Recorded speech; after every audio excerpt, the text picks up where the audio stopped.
Blog Talk Radio.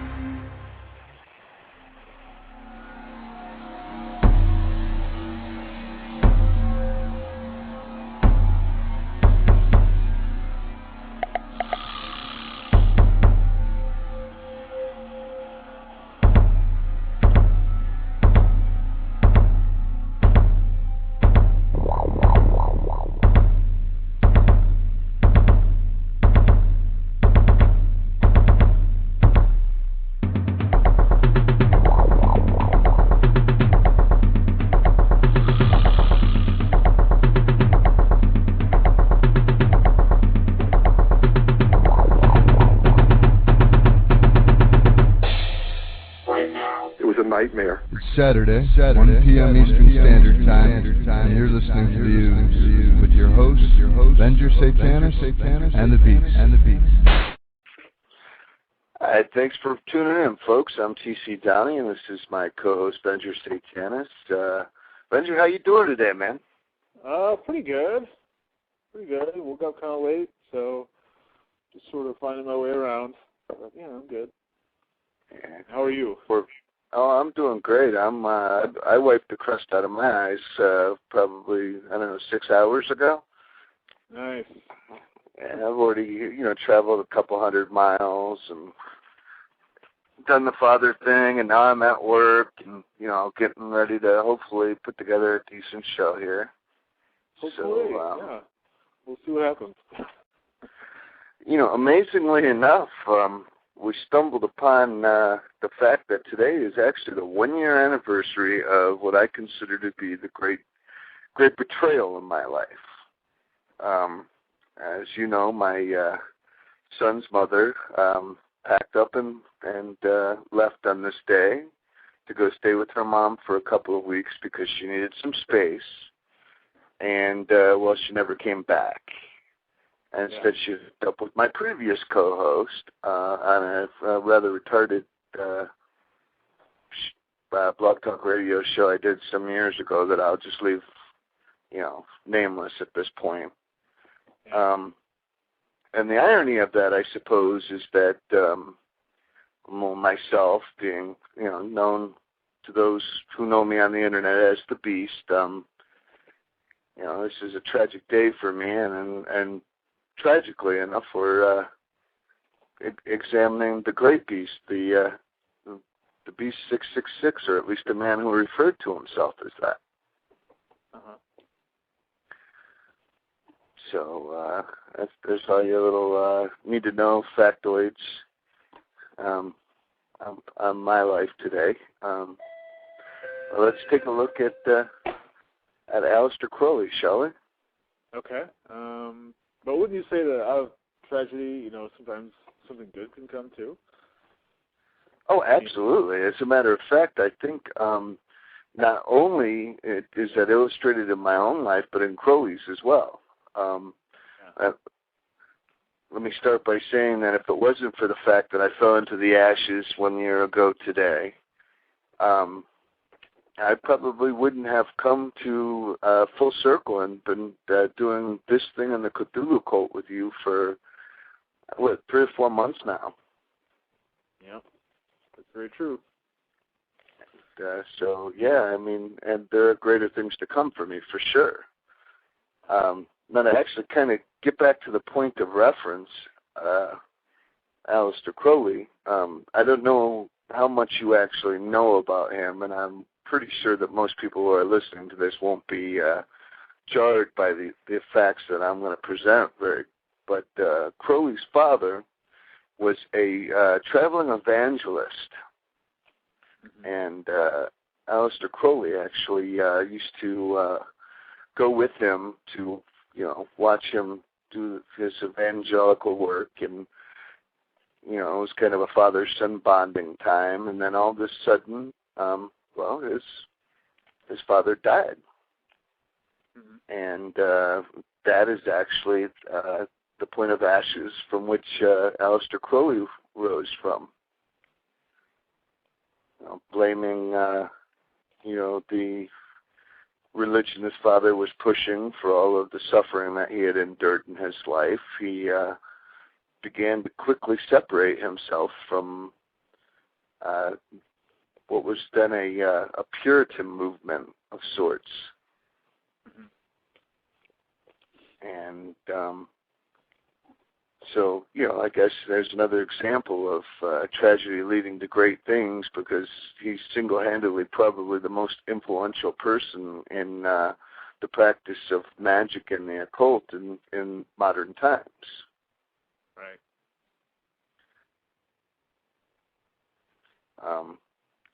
What I did find fascinating, and I kind of want to parallel with what I was talking about last week, is Aleister Crowley is another example, much like Anton LaVey, of someone who created a magical fictional persona and then grew into it or became it. Aleister Crowley was originally born Edward Alexander Crowley, and it wasn't too long into his life before he decided he needed a more distinguishing, more sinister-sounding name, and that's where the name Aleister came from. Okay. So here's a man that I don't know. He's looking for. He's looking for any form of rebellion that he can quite get his grips on. There's some poems that are published which I chuckle to quite often. One is about Claudia's bowel movements and excretions of gas, and it's quite funny. I was actually trying to find the poem on the internet so I could read it, but I haven't located it yet. Yeah, I don't think I've run across that, but I've read little bits here and there of different biographies on him, and but a lot of what I read was way in the past, like over a decade ago. So some of my memory and my recollection is probably a little bit fuzzy, but yeah, I've studied him, and yeah, I mean his commitment, his lifelong commitment to magic and the occult, is pretty extraordinary. The fact that he took it so seriously really changed him and changed the way people around him viewed magic. He took it as like an aspiring scientist would, with different theories and scientific method and testing out hypotheses and trying to learn as much as possible from different angles and trial and error. And they all led to some of the greater works in his later life, and built up a following beyond his membership in the Golden Dawn, and that's kind of why many magicians and occultists study him today. Right. Actually, I'd like to state that, this man was looking for the wicked of wicked, the most sinful, blasphemous things that he could do or say. This is actually, I'm trying to think. I'm going two different directions here with my mind, so give me just a second to recollect my thoughts. He became capable of so many amazing things, and he was so mesmerizing in personality that he really came full transition from his birth persona to his magical persona, which is Aleister Crowley. As a matter of fact, he, from my understanding, was the first person to ever complete the actual Abramelin ritual. Right. within modern times, or at least thousands of years. So Edward Alexander Crowley, he became Aleister Crowley, and he took it to extremes that, you can't even begin to fathom, as, most people listening are part-time magicians or, part-time practitioners of the work. This is a man who was hardcore. He bought whole facilities specifically to do particular rituals. Mm-hmm. And a man who spends his honeymoon in how's the word, a tomb in Egypt.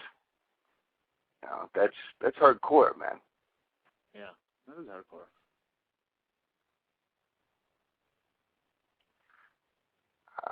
We have actually I have actually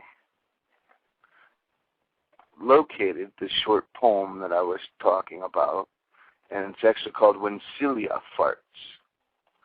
It goes, when Celia comes, 'tis earthquake hour.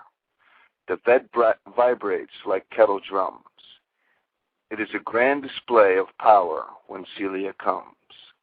When Celia farts, my hasty nose sniffs up the fragrance from her parts. Shamed are the violets and rose when Celia farts.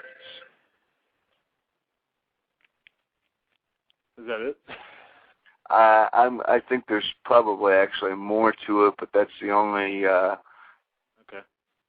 That's the only actual sighting that I was able to locate. So I'm just kind of sharing it with everybody. I've actually taken some time to read a lot of the poetry that was released by Aleister Crowley, and I must say that it's all extremely sexually driven. It's been kind of speculated over the years that he actually became very sexually compulsive rather than just having a high sexual drive. There was this underlying compulsion that was going on with him. But I just think that, he made a connection between sexuality and mortality and decided that it was an essential part of it. And I think we all know that. It's just right. Up until his period in time, it was very, very wrong to explore.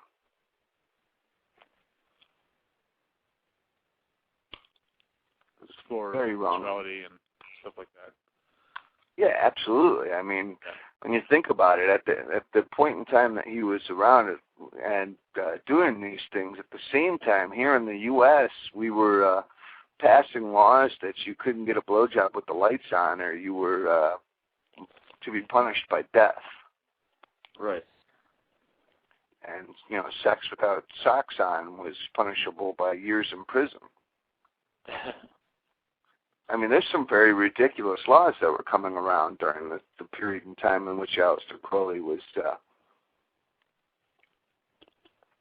Yeah, exactly. It's so that was, part of his rebellion is to,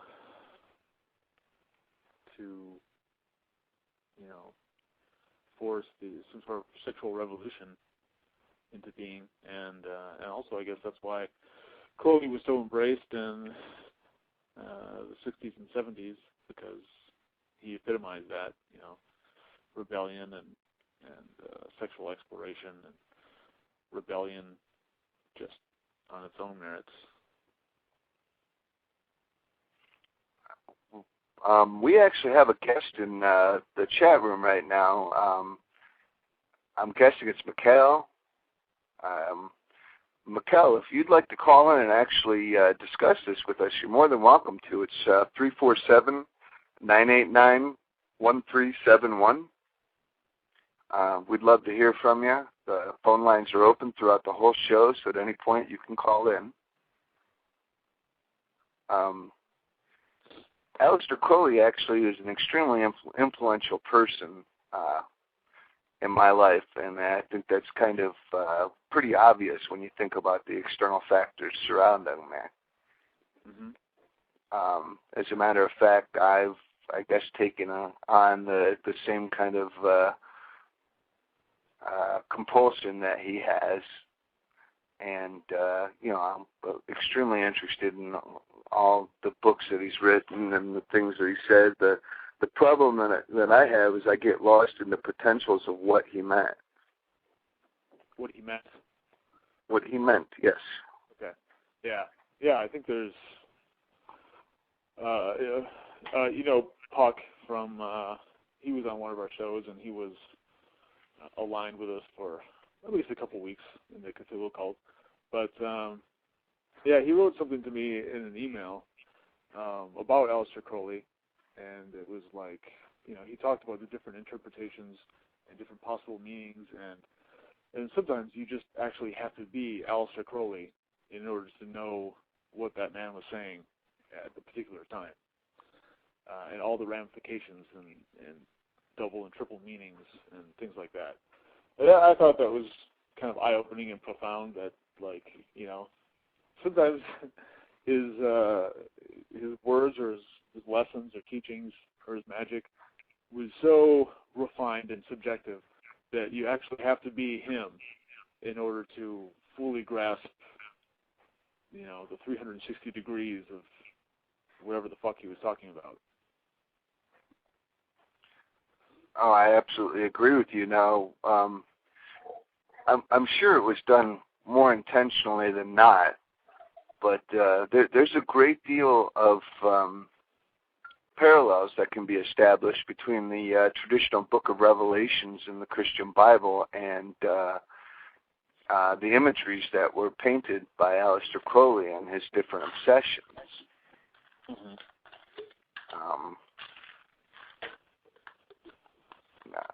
I just find it fascinating, and I wish that I had been in existence during the period in time that Aleister Crowley was around, because I would have had a lot of, I think, intriguing questions. I would have asked how much influence he believed the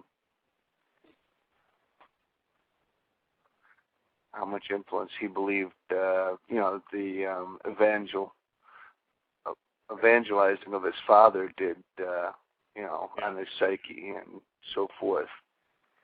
I would love to have a conversation with him, but to live in that time, I think it's a lot better to exist now in the wake of his influence, rather than, at the time when he was doing it, which must have been incredibly hard and difficult for him to exist and get his work done with, all the prejudice and the small-mindedness and, all the obstacles he must have faced. He did have money, and I'm not exactly sure if he had sort of small title of, of nobility or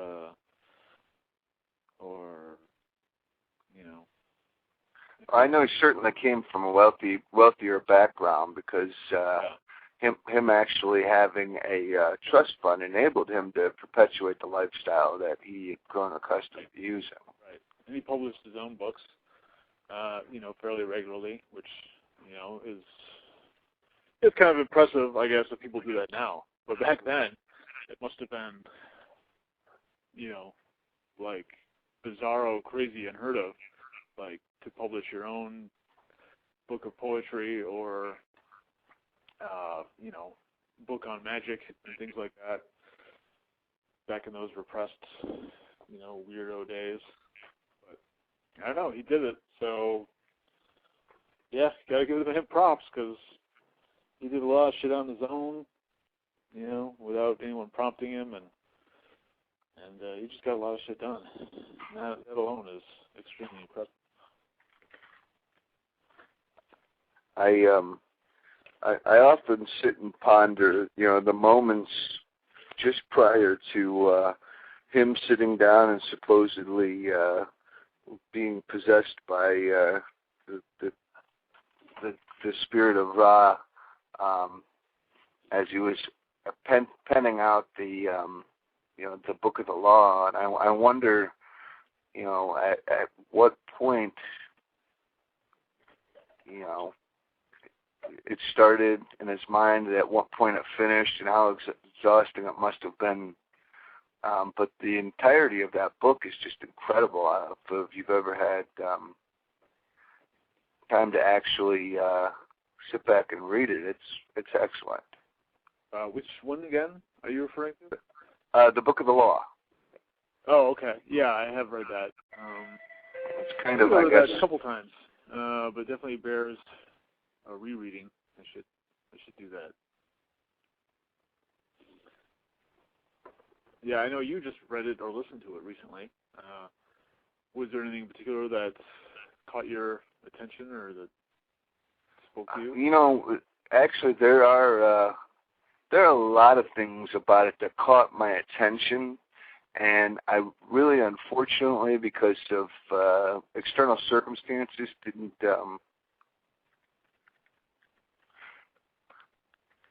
Because of the external circumstances, I was unable to actually isolate the particular text that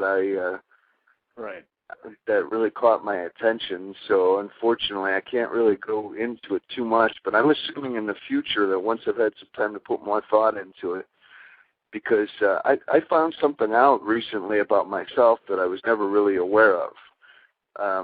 What it is how I intake and ingest information through written reading versus actually listening to it be said to me or read to me.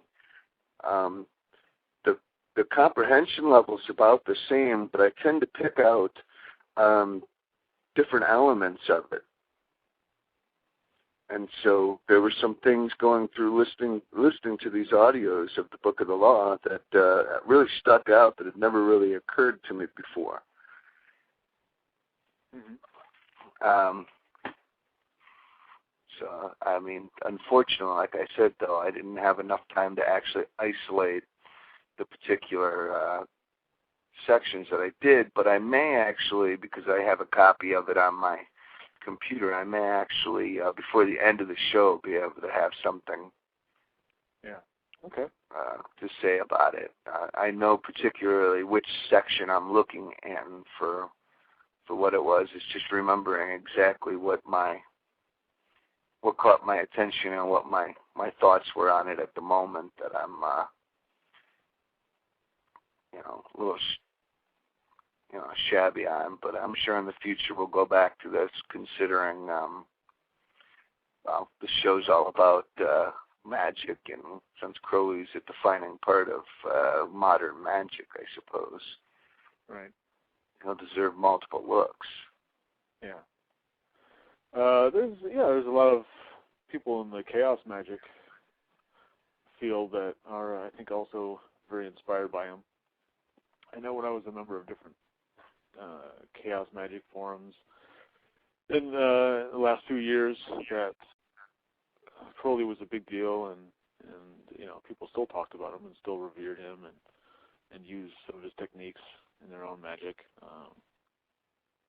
Since Crowley's stuff was so ceremonial at times, sometimes that struck me as odd, but I think Crowley used a lot of stuff that appealed to him and rejected a lot of stuff that didn't seem to work, or just seemed old-fashioned, or just not aesthetically pleasing to him, and just created his own magical path.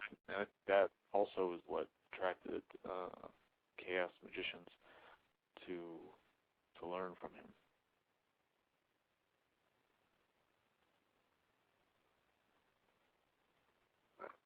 Precisely. Sorry, I got distracted just for a moment here. That's okay. I'm actually I'm digging right now through the Book of the Law, and I'm almost to the section that I was thinking that I was listening to when I had the occurrence in my mind that something was in a particular way. So yeah.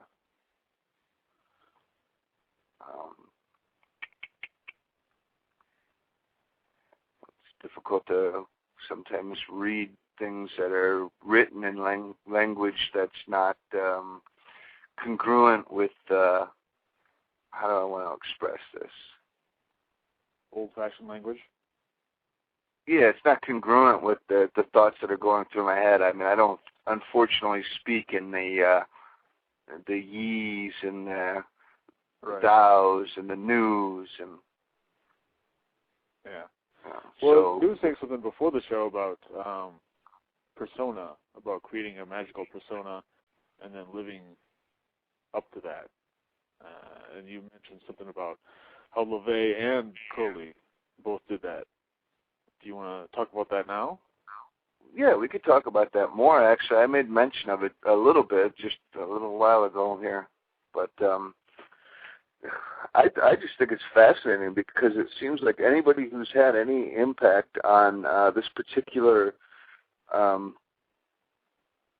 method of living, they tend to do this. They tend to build up this this persona, this alter ego, and they grow into it, or they become it. They make it their own. And in my mind, I guess I liken it to creating that magical body that on the astral plane, and becoming that. But I mean, even more if we take a look at it from just a standpoint of psychology, this is the very essence of the concept of modeling, which is, you and I both know, Bandler and Grinder, their whole theory was that if they could, put themselves into a subjective state, they could implant a model of something and actually grow into it. And this is, this is the proof of the pudding. Right. We now have two examples of people who've created this exterior personas and then grown into them. And I'm sure off the top of my head I could probably name 1,000 more. But this show is limited pretty much to Aleister Crowley. But I think that's what makes these people of influence. They weren't mentored by looking at somebody else and saying, I want to be like that guy. Right. They were mentored in a different fashion. They were, they chose everything that they stood for and everything that they stood against, and they created this person in their mind that embodied all of those things, and that's what they became. Right. I often wonder, what entails to actually make a full transformation like that. I mean, you have to get up and look in the mirror every morning and tell yourself, I am Aleister Crowley. That's a good point. I think it takes a few different things, maybe combined. One, that you're deeply unhappy or dissatisfied with your past ordinary life, and just what you've been doing and where you've come from, and two, that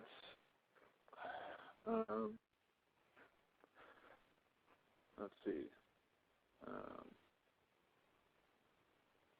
No, I can't think now. I started numbering it. I put too much pressure on myself. But I don't know. Let's see. Well, mainly is that, I guess, that you're just unhappy with who you are at the present, and you just want to, change. I guess maybe too, you have this vision of yourself of like what you could be, your potential, your evolved state, where you want to go, where you want to be later.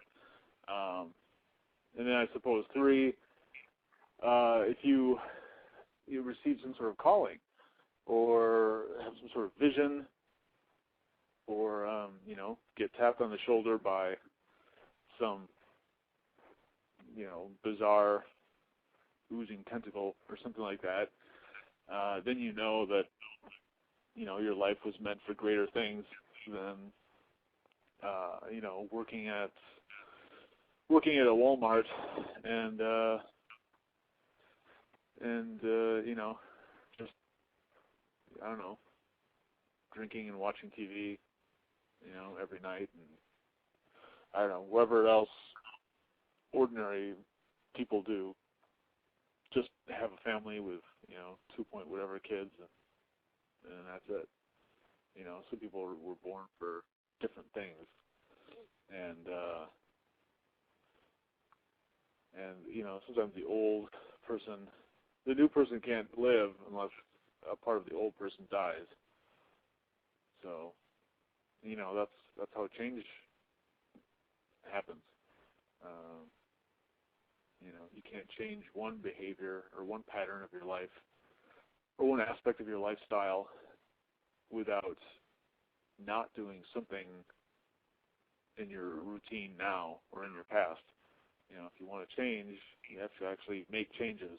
And as we all know, change can be very uncomfortable, even painful. And, that's what it takes. And that's why not everybody can change.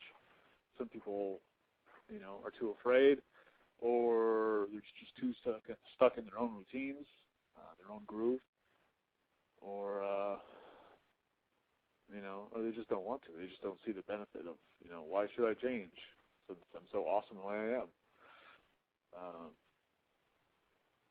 So, I think that goes to the heart of it, the whole, wanting and being willing to change yourself. And yeah, Crowley did it, and LaVey did it, and, look at them. They're definitely a huge influence on magicians and people of the left-hand path and all sorts of stuff. Actually, that would be an interesting aspect to look at Aleister Crowley.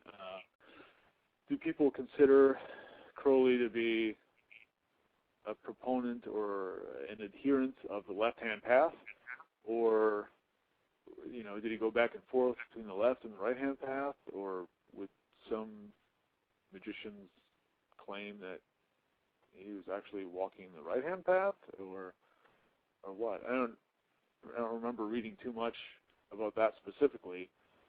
I would conclude that he was definitely on the left-hand path, but I'm sure because so much of Crowley is open to interpretation, there were people that would have a different opinion. I think by default,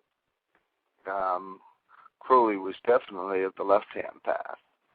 However, his approach was such that he understood that only in being completely selfish, are we able to actually, I'm trying to think of how to phrase this now.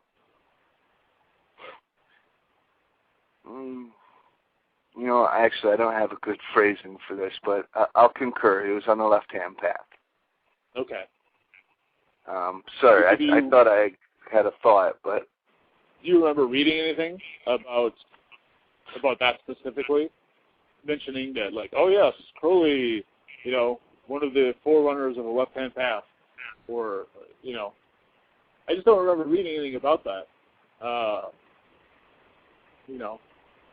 Maybe I could quickly do a search, while we're talking and wrapping up the last couple minutes of this particular topic. I could. Well, see, I think what you're gonna run into here is,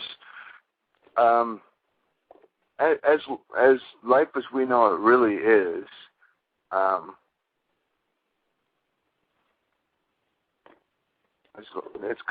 Crowley was very contradictory in what he said, but contradictory in a way that was very human.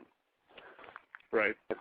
And that his intent was nothing but evil and black, for himself. But when he spoke of things like love and lust. And it's actually funny because I was watching a video about the Whore of Babylon and the Holy Grail, and how Crowley pretty much considered both to be sacred. Mm-hmm. And the two concepts in my mind are so completely adverse. But at the same time, when you're listening to Crowley speak about it, you come to realize that they're really two and the same. That that maybe perhaps the Grail is filled with lust and fornication, and the Whore of Babylon is actually very earthy and motherly at the same time. Mm-hmm. So actually, hang on. I just did a quick Google search, Aleister Crowley, Left-Hand Path, and Wikipedia came up with Aleister Crowley further popularized the term left-hand path in certain occult circles, referring to a brother of the left-hand path. That was the little section in the, when you first look it up. I'm actually going to the page, which has a lot more information, and now I'm sifting. Okay. Referring to a brother of the left-hand path, or a black brother, meaning one who failed to attain the grade of Magister Templite in Crowley's system of ceremonial magic. Oh, okay. That's interesting.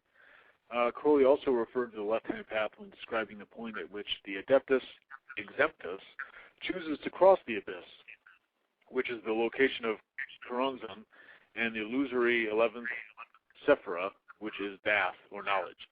In this example, the adept must surrender all, including the guidance of his holy guardian angel, and leap into the abyss.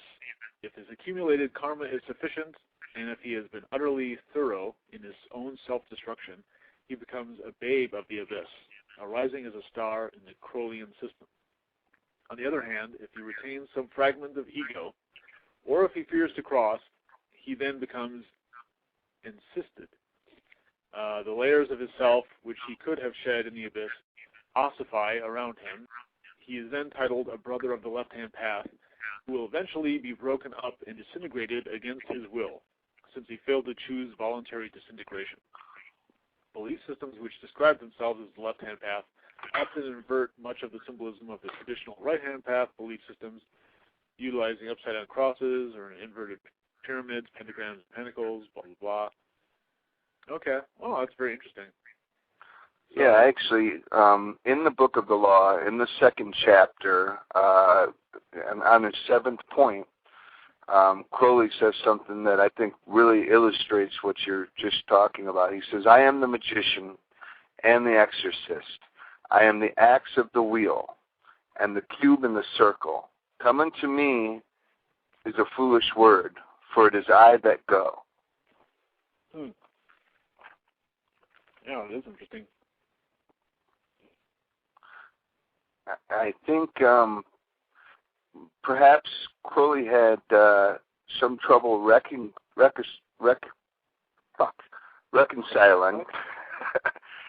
had some trouble reconciling the concepts of emanationism and individualism as being equal duality. Mm-hmm. But I don't know. I don't know how much of it's just fodder for mystery, and how much of it is truly intended to inspire. And I think the idea is that you have to look inside yourself to figure it out. Right. I mean, magicians typically possess and control things. Our exorcists typically remove and release things, correct? Yes. So, yeah, I guess he was doing both. And that's what makes Crowley and his system so complicated, is because it comes at multiple angles simultaneously, and it tries to do multiple, sometimes opposing things all the time and constantly. And a little bit, it's like, the work of the Cthulhu cult, or what other people would refer to as Fourth Way, is taught by Gurdjieff and Ouspensky.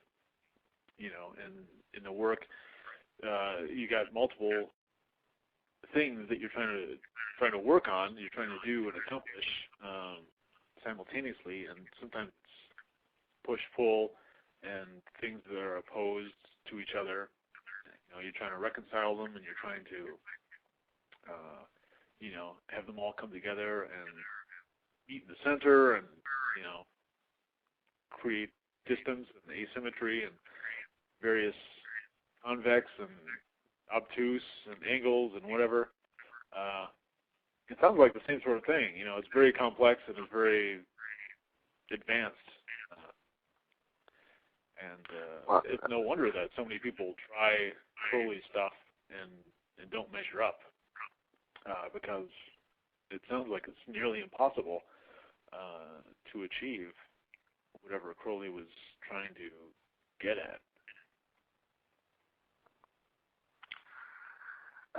The thing of it is, here's a man who was able to dedicate every waking moment to, he was able to dedicate every waking moment to the practices of these particular esoteric and exoteric philosophies. So he lived in this realm. Right. Where we have to actually, we've got to snap back and we've got to function,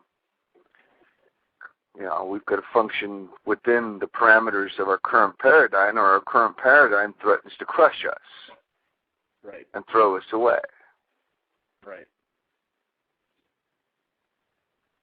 Yeah, I guess you could say the occult was Crowley's career. Certainly, without a doubt. And when he wasn't working on magic, he was writing poetry and mountain climbing and publishing his volumes and exploring different areas, like Egypt, and having orgies and probably painting and having sex. So definitely a different lifestyle than a lot of us. And I think Crowley himself recognized that without the funds of his family fortune, he probably would not have been able to carry on his work to the level that he did. The occultism is sort of the trade of the aristocrat or the nobleman more than it is, that level of complex work. Of course, there are different, there's folk magic and different, occultism and sorcery for, the plebeians or the peasantry. But the work that Crowley was doing, you pretty much need your whole life and your full attention to go after it. And that was a lot easier when you didn't have a 9-to-5 job to worry about, like some of us do. Right. I think that those very hang-ups of our 9-to-5 job are,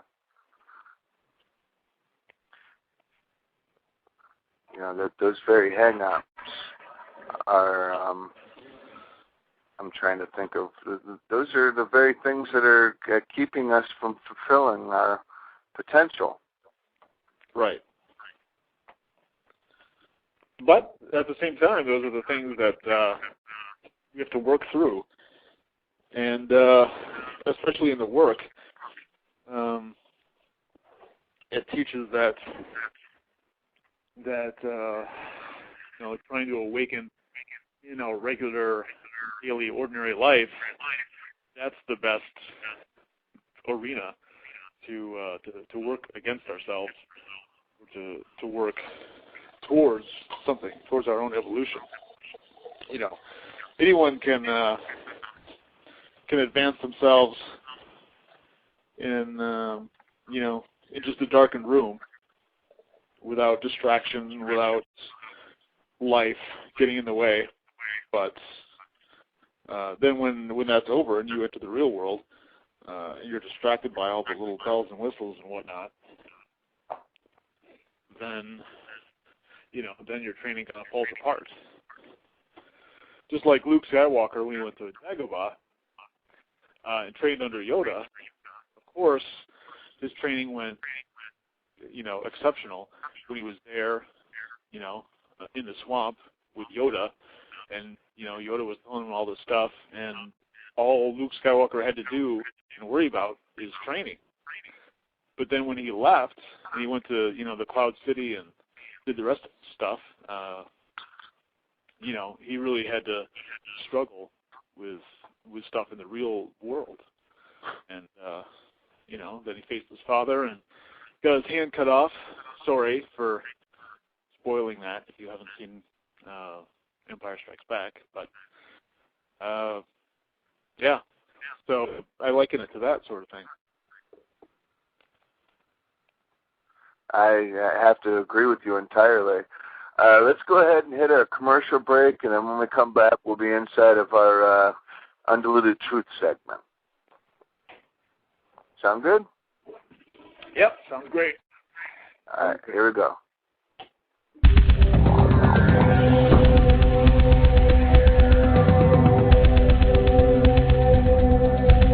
The Ooze is brought to you by the following: cultofcthulhu.net. Awaken with the Cult of Cthulhu. CreativeOddityStudios.com. Making art a dirty word since 1998. Lulu.com/Satanus. Purchase publishings by Venger Satanus. Artist, author, cult visionary. Find titles such as Cthulhu Cult, Liber AO, and the role-playing game Empire of Satanus. Lulu.com/Creative Oddities. Find publishings written by Jason Sorrell, artist, author, such as The Tattoo Apprentice, The Baphomet Codex, and The Devil's Due. FearTheBeast.com. Let the madness begin. Catch the Dollies. A Vigilant of Vision. YouTube.com/IPriestSatanus. Now back to our program. All right, we're back. Before we actually cut loose and just start bullshitting, I did want to make a mention about an organization that was formed by Aleister Crowley. And the concept of it was, I guess, called it was called Astron Argon, I believe was the actual... okay, abbreviated to the AA, right? The AA, yeah. What I thought was really fascinating about this particular organization was the particular practitioner had to work alone and only knew of one contact above him and one contact below him within the organization itself. And so I thought that was extremely fascinating because typically when you find organizations, they center around the concepts of structure. Right. And that structure, of course, gives you many people to mentor and model. And, you're able to actually create mechanical processes within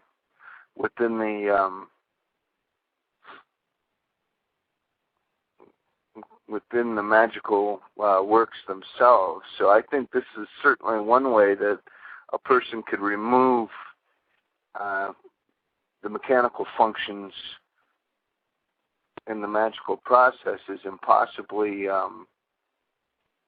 trying to think of what possibly make it so that their magic's more potent. Mm-hmm. But either here nor there, I just thought it was fascinating that before he formed the OTO, he had this other group formed, which was more of a fraternity than an actual order of some kind. Right. So that kind of reminds me of this Buffy the Vampire Slayer episode I was watching last night. It was this fraternity where in the basement they had like this sort of, cavern where you would walk down these steps, and there was like this, big cave, carved out underground, tomb or catacomb or, little area. And then there was chains for securing women to this wall. And then there was this well, and all the fraternity guys were also cultists, and they would wear these robes and did, these particular rituals, and then they made an offering to their master, to the one they serve, and he was like some giant demon snake thing. And then he would come out and I guess take the offerings, and then throughout the rest of the year he would provide all the cultists with good fortune and wealth and power and all sorts of material gain and possibly like magical prowess as well. But I remember watching that and I was thinking like, you know what? If I was in college and if I belonged to a fraternity, that's the kind of fraternity I would belong to. It also reminded me of maybe Old School, which I think is fantastic and hilarious. I don't know if you've seen that movie, Will Ferrell and not Owen Wilson, but the other Wilson guy, and Vince Vaughn is in that. And, I don't know, it's just a good fun movie. And Old School is one of my favorites. Okay, yeah, it's fantastic. Old Blue. Yeah, it's very cool. Like, just the idea of,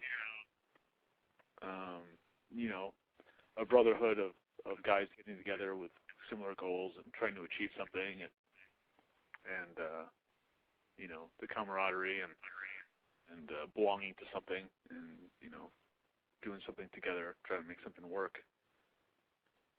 That's very appealing. I guess that's what the Cthulhu cult is too. It's a type of fraternity, I suppose. I gotta kind of agree with that. Yes, sir. We're not even enrolled in the college.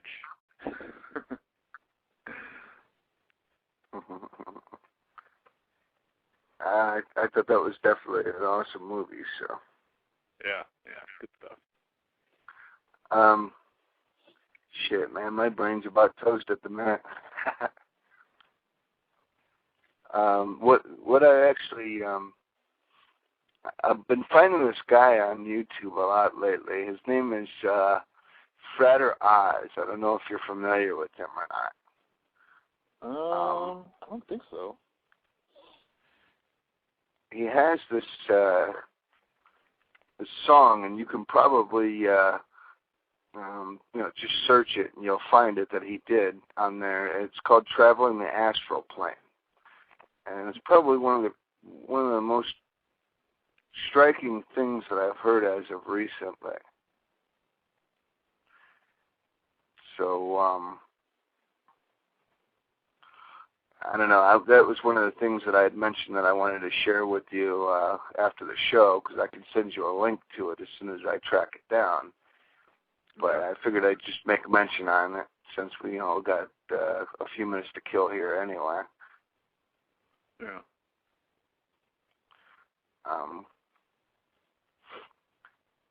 So, aside from that, I don't know. I don't really know what the hell else to talk about. Yeah. Well, it's too bad that nobody called in. It would have been that would have been better. But this guy Mikkel has actually been hanging out and talking to me the entire time in the chat room here, which is why. Oh, okay. Well, that's something. Which is why I've been so distracted. And back to my because I'm trying to. I don't know if you're aware of this, but there's actually it's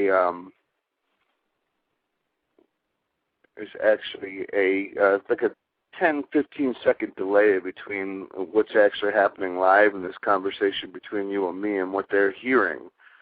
Mm-hmm. So when someone says something to you in the chat room, if you only covered it for a brief second and they're not specific about what they were talking about, then it's hard to figure it out, and that leaves me usually with a little bit of a mind warp.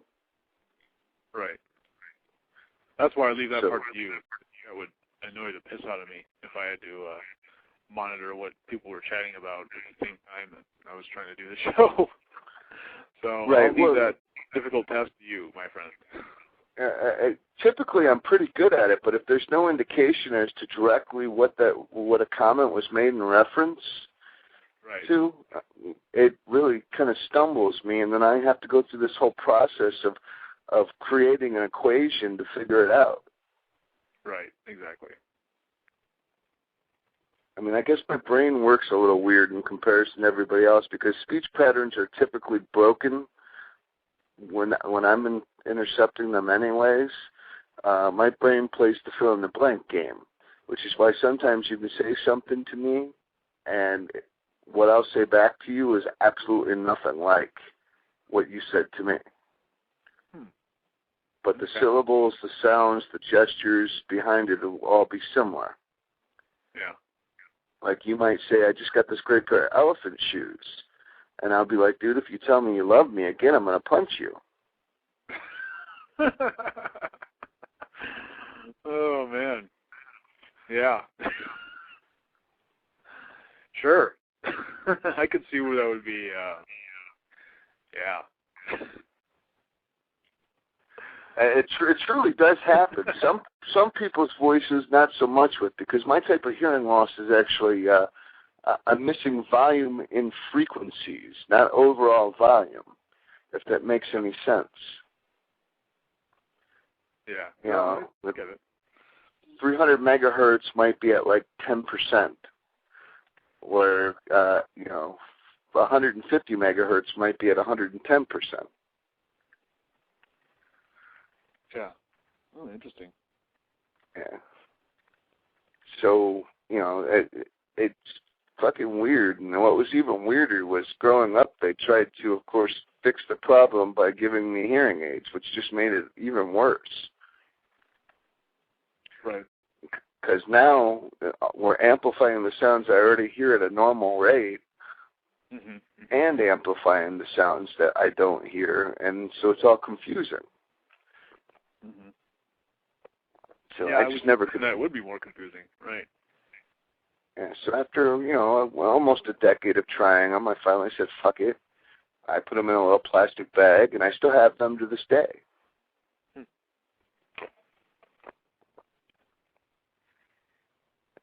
Mikkel is actually asking us what we think of what's happening in Haiti right now. I mean, I actually, to be honest with you, wasn't even aware that there was an earthquake until yesterday sometime. Yeah, I actually still didn't know. I knew something was going on there, and I knew that the Republicans and the Democrats were fighting about it, like they always fight about everything. But that's the extent. I didn't even know, like I said, it was an earthquake. I thought maybe it was like, some sort of famine or, some sort of collapse of, I don't know, their economy or politics or something. I don't know. I just knew it was bad. Right. I don't really concern myself that much with world politics. Sometimes if something catches my interest or if there's something that I can relate to my life, then I care about it. Otherwise, I kind of don't care, which maybe sounds bad, but, we can barely fix the problems in the United States, let alone, the problems in, Africa or elsewhere. Well, here's actually here's an idea in my mind that I want to put out there for everybody since we're almost out of time, but as people archive this, I want them to put this into thought. This actually directly it directly sort of parallels with the I think it's the second horse in the Book of Revelation. So, you know, maybe 2012 is really you know, going to have much more significance than the average person thinks. I mean, we in the Cthulhu cult already know that, but it's not for biblical purposes. Anyhow, we're out of time, V. So let me say thank you for you know, making this show possible, man. Yeah, you're welcome, and thank you. And thank everybody for listening. Is there anybody you'd like to thank in particular this week? My own personal unholy guardian angel that helps me with the ladies. Awesome.